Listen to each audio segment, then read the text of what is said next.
Hi everyone, this is Dr. Nitin Chhoda and welcome to my channel Ignition Time. In this video, I'm going to give you some surprising news. Now, when you first listen to this, you'll find it hard to believe. You'll say this doesn't make any sense, but I'll tell you why it actually makes sense and why it's fundamentally unfair. Before I start the video, let me be clear. I do believe those who need help the most should get it. I know for a fact that our economic recovery is a K-shaped recovery. The rich are getting richer, whereas individuals are getting left behind. This is horrible. This is terrible, but my goal is to give you the actual news, the truth, the facts, because I know my viewers and subscribers can handle this. And so here's the news. Despite the fact that unemployment is at a record high, despite the fact that the labor market jobs have a long way to go, despite that fact, the actual net worth of US households has actually gone up since the time prior to the recession. In other words, post-pandemic, the net worth of US households has gone up. And you're thinking, whoa, that doesn't make sense. Here's why this makes sense. Stocks are at record highs. Unfortunately, 45% of American households don't own any stocks. That's number one. Number two, home prices are now going higher and higher. They are at record highs because it's so cheap to borrow money, which is why people can get into bidding wars because they're buying money very cheap. And unfortunately, 1/3 of American households don't own homes. So what is ironic is for those who have stocks and for those who own homes, their net worth has substantially increased. And because this is a K-shaped recovery, individuals who are in low-wage jobs or middle-income jobs, individuals who have a high school education or less than a bachelor's degree are getting disproportionately impacted. I have covered this in more detail in previous videos. What is extremely ironic is that the individuals who are the most vulnerable are getting left behind because as the stock market goes up, it's making the rich richer and it's leaving behind individuals who never owned any stocks to begin with. As home prices go up, it's making owners, it's making landlords richer who continue to collect rent, while individuals who don't own homes are getting left behind because now, they can't even afford to buy a home because the homes get more expensive. On your screen, you'll see an article from Bloomberg, which says US household net worth soars to surpass pre-pandemic peak. I mean, it's shocking when we actually look at this. I mean, is this fundamentally unfair? Yes. Should we be able to help those who need it the most? Absolutely, 100% yes. My goal is to report to you where things stand right now, and hopefully we can have help to those who need it the most. And that is my position. I want to be clear. For me, it's not about the red or the blue. It's about the red, white, and blue. I'm not Democrat. I'm not Republican. I'm American. Let's dig deeper into this report. The rally in stocks has boosted net worth by $7.6 trillion.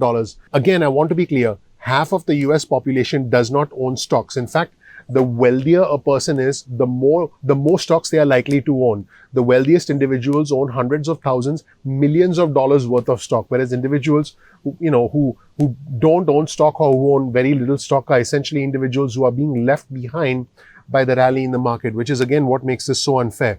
As you can see in the article, household net worth surged in the second quarter to surpass the pre-pandemic peak after a pandemic-related slump at the start of the year as the rebound in stocks boosted wealth for Americans. So again, it's a rebound in stocks. In fact, let's take a look at this chart on your screen, which shows you the wealth recovery chart. So as you can see with this wealth recovery chart, you see the change in household net worth. You can start to see the change in household net worth. What happened in the first quarter was that there was a substantial decline in household net worth the first quarter of this year. But in the second quarter, you can start to see a big boost in household net worth. I'm sorry, it's very windy here. I'm sure you guys can tell. It's starting to get very windy because, the summer is behind us and now the fall is here and it's actually starting to get chilly in my patio, believe it or not. So household net worth increased by $7.6 trillion, or it increased by 6.8% to $119 trillion. At the same time, businesses went into more and more debt. Gosh, talk of excess in our country. This gain was the largest quarterly record in stocks dating back to 1952. The value of equities of stocks advanced $5.7 trillion from the prior quarter, while real estate prices increased by $458 billion. Now, let's be clear, the economy is in a recession, but if anyone talks about a recession, can you actually simultaneously think of real estate prices going through the roof and stock prices going through the roof? You don't. That's not a normal recession, but that is exactly what is happening right now. So my message to my viewers and subscribers is, once we can make our way through this, my first recommendation would be to try and save money. If you have no money right now, you've got to pay your bills, put food on the table, keep the lights on. But try and save money so that you can start to learn how to invest. That would be my recommendation going forward. And if you already have some money saved, I mean, I'm not getting into the stock market now because I think prices are, things are too high. I am continuing to buy real estate because I'm locking in these really low interest rates to buy more real estate. But that is what's happening right now. The housing sector has experienced a V-shaped recovery because of record low mortgage rates and because of pent-up demand, which is actually boosting sales.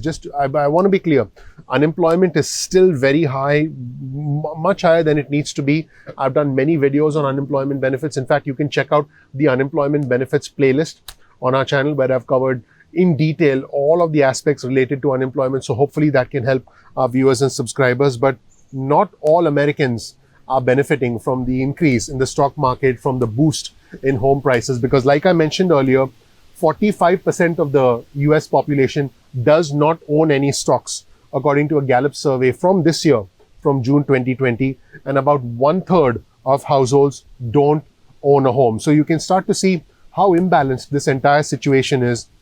And low interest rates are here to stay because the Federal Reserve has indicated that the rates will continue to stay low until all the way through 2023, which means businesses are going to be able to borrow money to fund expansions, to hopefully hire more employees. So you can start to see again how uneven this entire recovery is.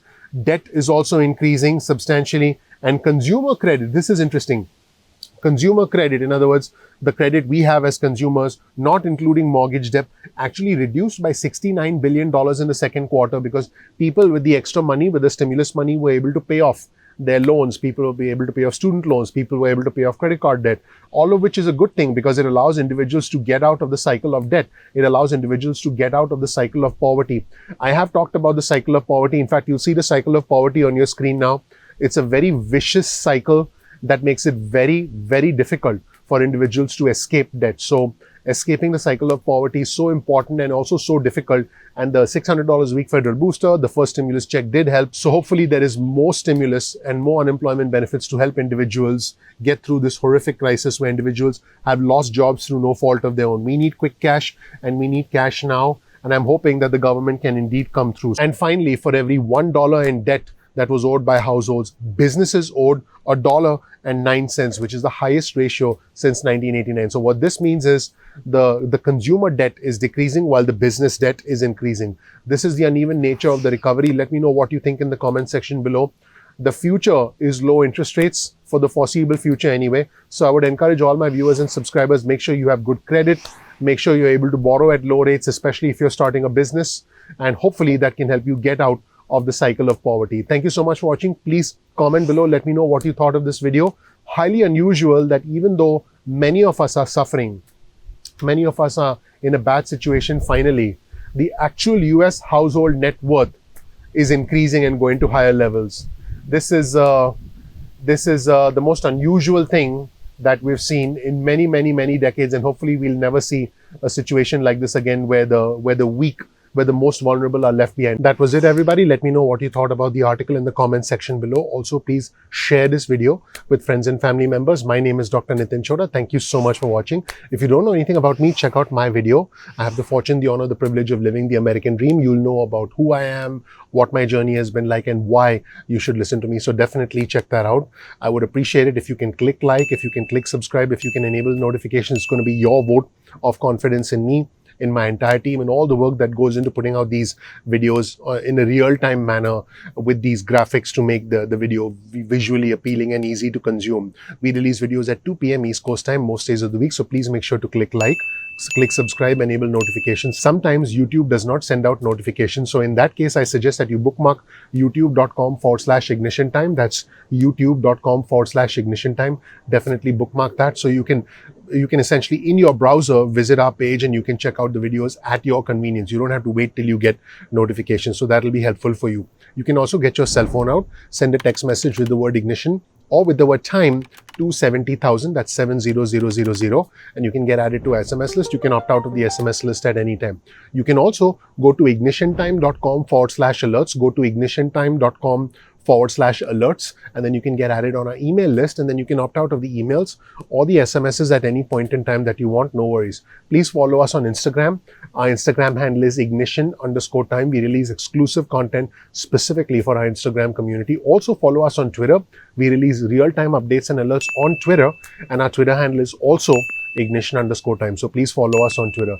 Thank you so much for watching. Once again, please click like, please subscribe, please enable notifications. It helps out the YouTube algorithm. It's your vote of confidence in us, and we look forward to seeing you in the next episode of Ignition Time. Thank you. Bye.